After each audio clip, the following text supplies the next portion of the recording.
What is it you plan to do with your one wild and precious life? The very first chapel of my freshman year, Mr. Flanders, the previous school minister, closed the service with Mary Oliver's A Summer Day. The only part of the poem I remember is the final line. What is it you plan to do with your one wild and precious life? I was sitting in that corner of the original chapel, twiddling my thumbs, apprehensive of what was to come. I stared at the dilapidated pew in front of me, trying to decipher the scribbles. I took deep and concentrated breaths to lull the quick beating of my heart. I remember this so vividly. It is exhilarating, truly, to start a new chapter in your life, bittersweet to end what you left behind, but exciting to experience something new, something unknown. To all of the younger students, you may still be unaware of the deep connections you will make with the people that surround you in the next 4 years of your life.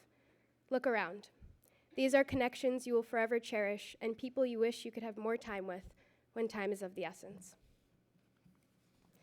On that morning of September 2013, I was sitting next to the person who is now my best friend. I just didn't know it at the time. I've grown to know all her habits, secrets, dreams, quirks, and she mine. But on that day, we were nothing more than strangers, Brooks being our common thread. Part of the reason why I remember that Mary Oliver quote, and I'm sharing it today, is because of a habit I've developed over the years. I love to read. Ever since I was little, I have been an avid reader, and I could easily finish a book in a day. If I found something that caught my eye in the book that I was reading, I would either highlight it, write it down, or type it on my phone.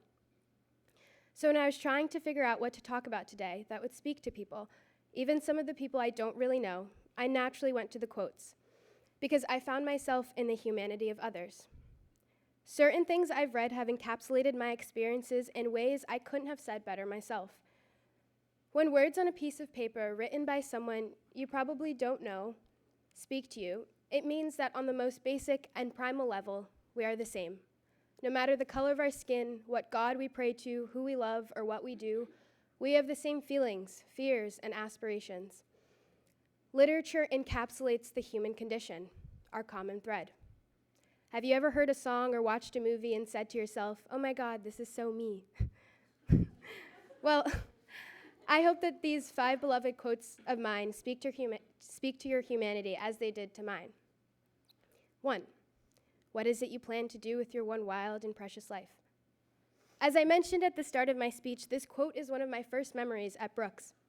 As Mr. Flanders' voice echoed in my mind that day during classes, I thought about what Mary Oliver meant when she ended her poem that way. What am I going to do with my one wild and precious life? I'm not sure anyone has a definitive answer. I know that I don't. But what I've learned is to hold on to your goals. Pursue what makes your heart happy. Whatever satisfies the soul, go in that direction. Oliver stresses how our life is one and wild, and it's true. We have but one life to do all that we want to do, and so we should be fearless in that pursuit. What do you want to do with your life? Where do you want to be in 50 years? Will you be proud of the legacy you left behind? Will you look back and be happy? If not, do something differently to live your most authentic life. It is these things we should live by. 2, to define is to limit. Oscar Wilde. When I started at Brooks, I defined myself as a student. I would go to my room immediately after dinner and do my homework until 10 o'clock. If I was done with my assignments due the next day, I would get ahead. My plan as a freshman was to work hard, focus only on academics, and never let anything get in the way between me and Columbia University. I was shackled by the narrow, idealistic view of myself, and it created unrealistic expectations and unnecessary boundaries. I sobbed in front of my freshman history teacher when I got a 75 on a quiz. I hated Rowan Witt because I thought he was better at history than I was. He isn't. I didn't allow myself to fall in love with the arts or invest any energy in the things I was truly passionate about. I was blinded by how I defined myself. I strove to be the perfect student, an impossible goal, to the exclusion of everything else. It wasn't until the spring of my freshman year when I finally understood that though it's important to work hard, it's equally important to explore other elements of the school, to balance all aspects of yourself. So whether you think of yourself as an athlete, artist, musician, Do not let this definition deter you from pursuing other aspects of Brooks or your life. Do not limit yourself to a singular narrative. There are no limitations except those we create and acknowledge. Remember Oscar Wilde's admonition: to define is to limit. 3. It is not down on any map. True places never are. Herman Melville. Those first days at Brooks involved so many icebreakers, always prefaced with, "So, where's home?" I've always struggled answering this question. Both of my parents were born in the northwestern African country of Morocco, my favorite place in the world. They moved to the States in their 20s, and I was born and raised in New York, later moving to New Jersey. I am a first-generation American, and Moroccan culture was heavily infused into my life. I grew up listening to my parents speak to me in Arabic and French and learning in English at school. Every summer, we'd go to Morocco for at least 2 months to see my extended family. It's a weird thing to sometimes have a language barrier with your own cousins, some of which also lived outside of Morocco and spoke other languages. I struggled with the duality of my identity a lot. When I was in America, I felt too Moroccan, and when I was in Morocco, I felt too American. My definition of home, a basic grounding fact as clear as day to most people, was hazy to me. I felt like I had no deep roots, which saddened me. Over time, I discovered that home need not be a concrete place. Home is a concept. Instead of asking myself, where is home, I started asking myself, what is home? Where am I when I feel most at ease? Who am I with? What am I doing? What makes me feel most alive? I'm home when I'm watching the sunset at Brooks. There are few things prettier than that view.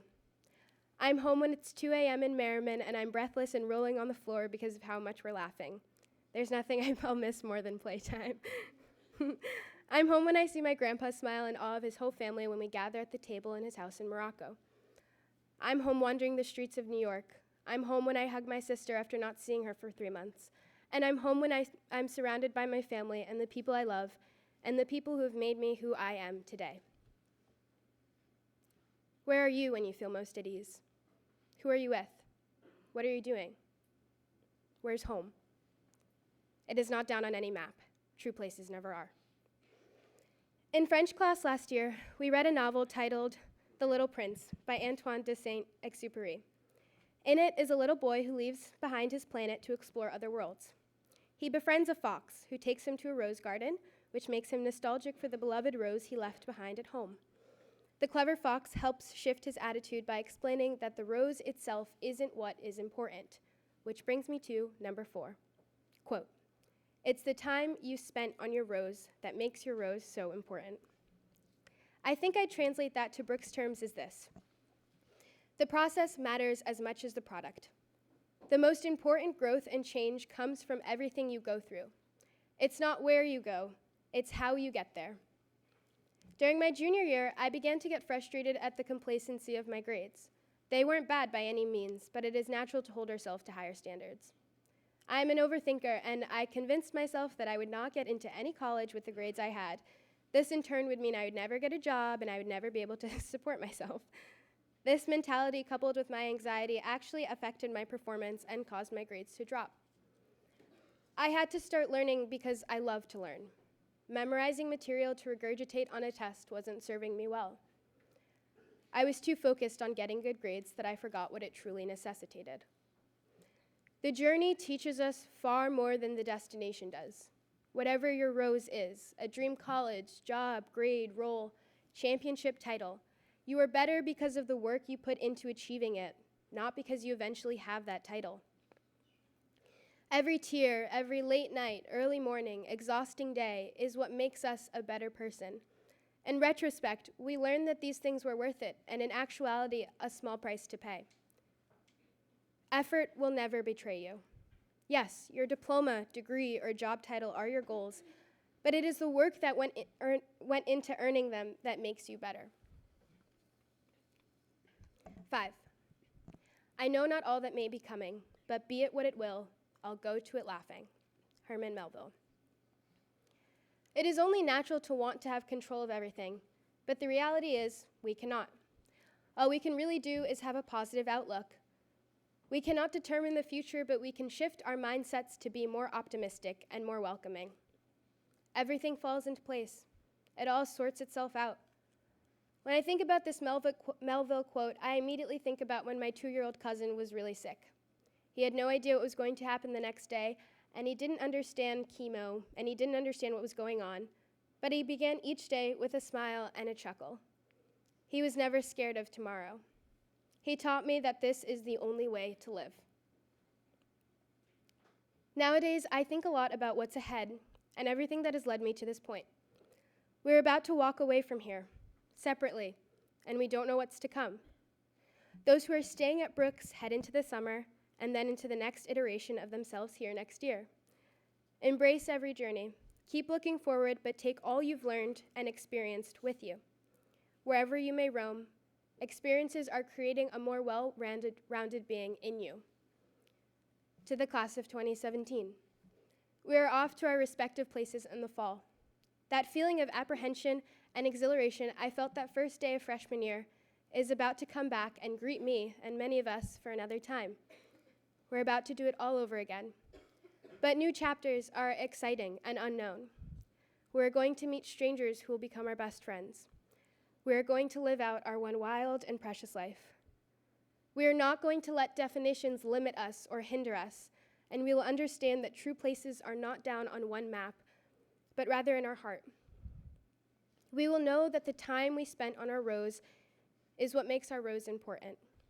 And finally, we will go through the wonderfully tumultuous thing called life fearlessly against the unknown, and above all else, above everything else, may we go to it laughing. Thank you.